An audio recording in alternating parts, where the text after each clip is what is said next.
सात बेटी और एक बेटी थी, सात बेटा और एक बेटी थी। सातों भाई और बहन एक साथ बैठकर भोजन किया करते थे। दिन कार्तिक की चौथ का व्रत आया तो भाई बोला कि बहन आओ बहन भोजन करो। बहन बोली कि आज करवा व्रत का चाँद उगने पर ही खाऊंगी। तब भाई ने सोचा कि चाँद उगने तक बहन भूखी रहेगी, तो एक भाई ने दिया जलाया, दूसरे भाई ने छलनी लेकर उसे चढ़ाया और नकली चाँद दिखाकर बहन से कहने लगा कि चलो चाँद उग गया और अर्घ दे दो।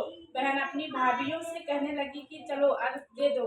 भाभियां बोली तुम्हारा चाँद उगा होगा, हमारा चाँद तो रात में उगेगा। बहन ने जब अकेले ही अर्घ दे दिया और खाने लगी तो बहन पहले ही ग्लास में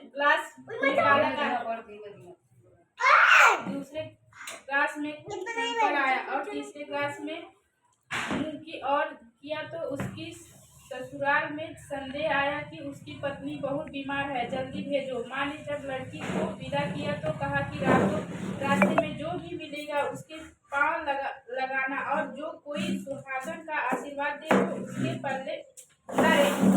पल्ले में गांठ लगा कुछ रुपए दे देना। बहन जब भाइयों से विदा हुई तो रास्ते में जो भी मिलता उसके यही आशीर्वाद दी कि तुम सात भाइयों की बहन, तुम्हारे भाई सुखी रहे और तुम उनका सुख देखो। और आशीर्वाद किसी ने भी नहीं दिया। जब वह ससुराल पहुंची तो दरवाजे पर उसकी छोटी ननद खड़ी थी। वह उसके भी पाँव लगी तो उसने कहा कि सुहागिनी रहो, सपुत्री हो। तो उसे यह सुनकर पल्ले में गांठ बांध दी और ननद को सोने का सिक्का दिया। तब भीतर गई तो सास ने कहा कि पति धरती पर पड़ा है, तो वह उसके पास जाकर उसकी सेवा करने के लिए बैठ गई। बाद में सास ने दासी के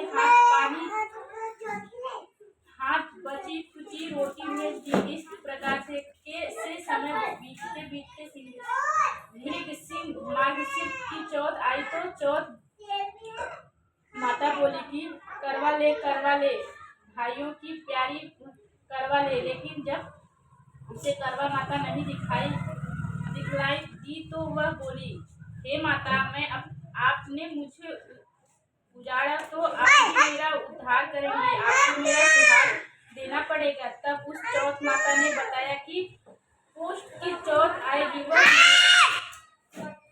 मेरे से बड़ी है, उसे ही सब कहना, कहीं तुम्हारा सुहाग वापस दे दे। पुष्ट की चौथ आई चली गई, माघ की चली गई, फागुन की चली गई और चैत बैसाख जेठ आषाढ़ और श्रावण भादो की सभी चौथ आई और यही कहकर चली गई। फिर कि आगे वाली को कहना। और सुख की चौथ आई तो उसने बताया कि तुम पर कार्तिक की चौथ नाराज है, उसने तुम्हारा सुहाग दिया है, वह वापस कर सकती है, वह आएगी तो वापस पकड़ कर विनती करना या बात करना की भी चली गई। तब कार्तिक की चौथ आई तो वह गुस्से से बोली भाइयों की प्यारी करवा ले, दिन में चाँद उगानी करवा ले, व्रत खंडन करने वाली करवा ले, भूखी करवा ले। तो यह सुनकर वह चौथ माता को देखकर उसके पांव पकड़कर गिड़गिड़ाने लगी। चौथ माता, मेरा सुहाग तुम्हारे हाथों में है, आप ही मुझे सुहागिनी कर दो। तो माता बोली पापनी हत्यारनी, मेरे पांव पकड़कर क्यों बैठ गई। तब वह बोली कि जो मुझसे भूल हुई है उसे क्षमा कर दो, अब भूल नहीं करूंगी। तो चौथ माता ने प्रसन्न होकर आंखों से काजल, नाखूनों में से मेहंदी और